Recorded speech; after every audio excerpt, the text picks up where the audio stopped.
What's going on, everybody? Welcome to Wizards Outlook. We got Cardell Dudley Jr. here. I'm Wilson Tarpe Jr. For the Washington Wizards.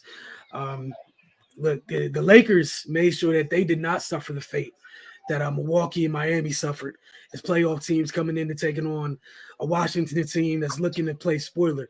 Anthony Davis was dominant. He didn't waste any time setting the tone for tonight in the Lakers 125-120 win. Credit to the Wizards. We saw them, as of late with their new mentality of continuing to just punch back regardless of what's going on. We saw that once again in this game. So, that is a positive thing because they could have let go of the role play to the tune that they had to put AD and Bron back in late just to make sure there was no tomfoolery.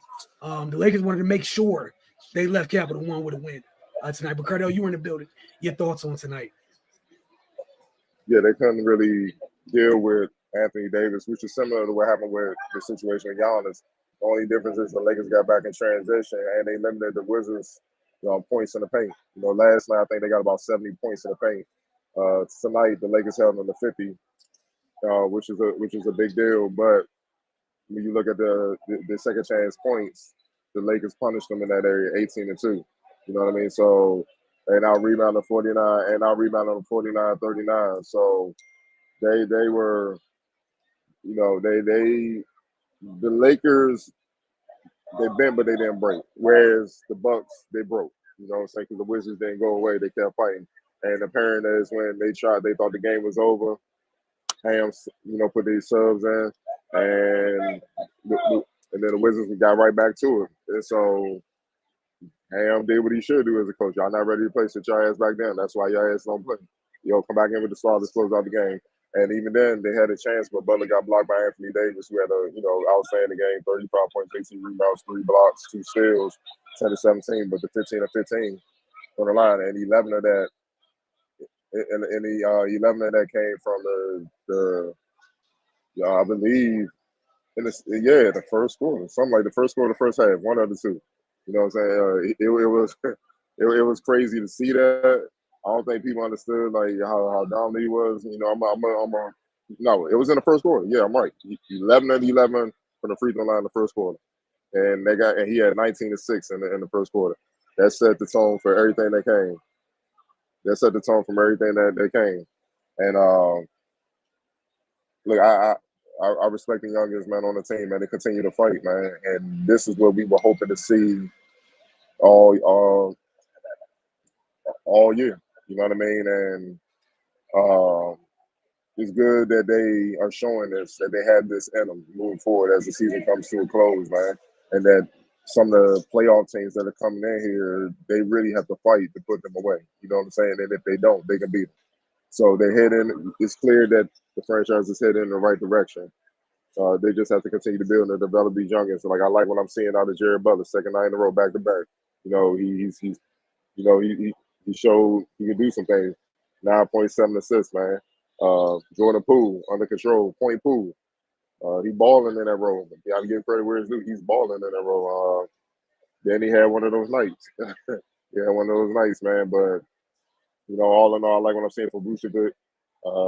Kuzma, Kisper's been consistent. Kuzma return and all that. But ultimately, man, they just ain't have enough to counter what Anthony Davis brought to the table. Look, LeBron did what he does. 25, 9-6. You know what I mean? Most of those 9 assists came off of Anthony Davis clearly. And, D'Angelo Russell's bomb. It was hard for guys to kind of dig down because he had to go on 4 for 10 from deep. Rui, obviously motivated to be in his return home. You know how it is, and to show my old girlfriend what she missed. You know what I'm saying? What she missing. And he did disappoint. Typical Rui, 19 points to 7 rebounds, 9-12 from the field. So, it was a balanced attack from the Lakers starters. The Wizards could have won. They could have pulled it out. But at the end of the day, Anthony Davis, they had no answer for that.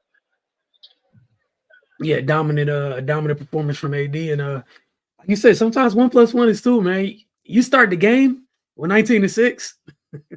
He told y'all exactly what time it was, and I think that was really the difference we saw yesterday. Giannis kind of came out in facilitator mode. AD was in kill mode to begin with. I felt like the Lakers were a little bit more. I don't want to say this not to take away from Milwaukee, but clearly the Lakers came out a little bit more desperate and intentional Then Milwaukee came out last night, and the Lakers paid for it. Not the Lakers, but the Wizards paid for it. You also saw the Lakers make sure that they got downhill. They spent the entire night in the painted area. Yeah, they hit some threes, but clearly, as you mentioned, the second chance points. Rui had both shoulders in the paint on a regular basis. So did AD. Austin Reeves spent time in the paint. Like clearly, they understood what the game plan was. We know Washington's kind of missing every one of their bigs except for the young fella who had his first start tonight. Credit to him for the night that he did have. But hey man, that's a whole Anthony Davis you're getting to deal with in your first start. And if the other two guys are healthy, young fella's not starting this game if Holmes and Bags and whatnot, whatever, or not whatever, what have you, are healthy. But yeah, just big performance by AD. Lakers did what they needed to do. Credit Darvin Ham late, not playing around at all. Because the Wizards kept playing tough, and there was no reason to make this more interesting than it needed to be with that little bit of time left. And you saw like Champagne had just hit a three. Say AD's not in the game right there. What if they don't get that block? What if that shot is given up? Then what? The whole world will hurt. If you don't know what can happen. But you put your big guys back in, your big guns, make sure that wasn't an issue. AD gets a block, Bron gets it down to AD, game over, you escape with a dub, which is what you need at this time of the season. They fighting for life in the play-in out west. And then one of the few teams as of late that came to DC and avoided walking away with, damn, having this moment in a couple of weeks, like, damn, what if we didn't drop that game in DC? How does that affect you? You're not even, they made sure that wasn't on the table. But credit to Washington. You brought up Jared Butler again. His impact defensively, man, truly appreciated that tonight. I think it was three steals and a block. Young fella, the big fella, definitely needs to do a little bit better on the glass, but I'm not too mad at him. He's getting his legs wet with NBA action. I like the fact that he's not scared and he competes like the rest of the youngsters here. So, I mean, look, man, I'm okay with it. And like you said, shout out to Poole, the maturity. We were on him when he was tripping. Got to give him credit for doing right. He had a really good game tonight. So shout out to him for that. Who'd you have as player of the game if you didn't have anything to add as far as this game? Yeah, it was easy. Anthony Davis. We dominated. They really had nobody in front court to deal with him. That's why he got to the line so much. He's 15 of 15, but he's 11-11 in the first half. 25 or 29. The Lakers from the free throw line, the Wizards 12 or 13, and yet they still had the chance to win the game.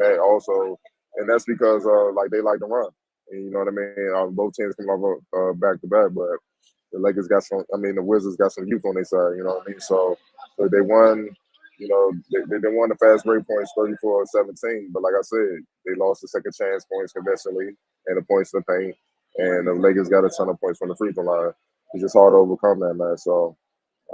At the end of the day, that's why they lost, by the slimmest of margins.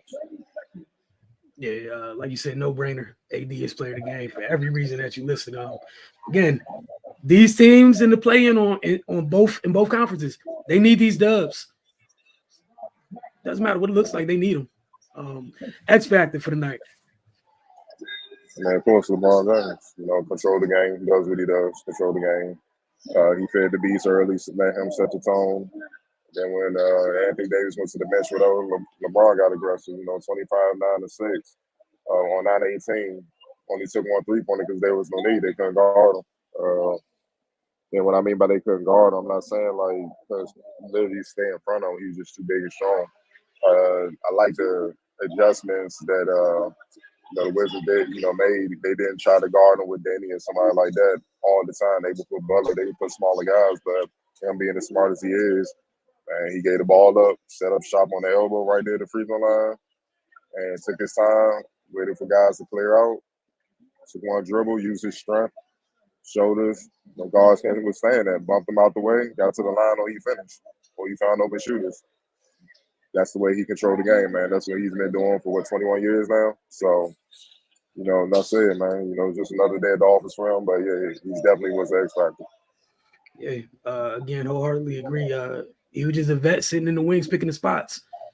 And he hunted wisely. Like you said, he was 9 for 18. He hunted very wisely, picked his spots, and made sure everything he made sure the Lakers stayed on track. Again, like you mentioned, we saw the Bucks break last night. You know, they didn't have Dame or what have you, but they broke because they couldn't control it. The Lakers remain in control, and much of that because of him. We know who's pulling the strings over there. So credit to Bron for that. Getting in some of these comments. Mike Kirksey, what's going on, bro? He said, I like the big man. He might be all right. So about Voop. Hey, early returns aren't bad. Especially, just need to get in the weight. Just need to get in the weight room a little bit so he can throw his weight around. But skill wise, he's tough, he's competitive. He's not scared. It's a lot to like. You know, can be a potential run protector. Had a nice block in the first half. I don't think Reeves or whatnot. Guard multiple positions. So yeah, get a little stronger, put some weight on. He'll be just fine. Yeah, he's definitely somebody that I think we all just want to see grow, see what else he can do. Again, he's just dipping his toe into what the NBA is, joining this late in the year. But again, you know, not to knock anybody. If we think about the returns the Wizards have gotten from their second round picks from previous regimes, they've already got the returns on him tenfold already just from this little bit of production. There's been second round picks that didn't even touch. We haven't seen in the league, in past years. So, I'm excited about young Phil as well. AD had his way. Yeah, I think everything's in agreement there. Denny not come back to the game because of migraine. Hopefully he's okay. It's not too bad. He definitely took a shot early in that from LeBron going to the cup. But and we appreciate y'all. It's been a long season, like for sure. Yeah, it's been a long season. 11 games over 500, 5-4 playing, man. That West is tough. Yeah, it's ugly out there. Yeah, for sure. Very ugly out there. We appreciate you guys tuning in, man. We'll see you guys after Friday night's game. So y'all take care.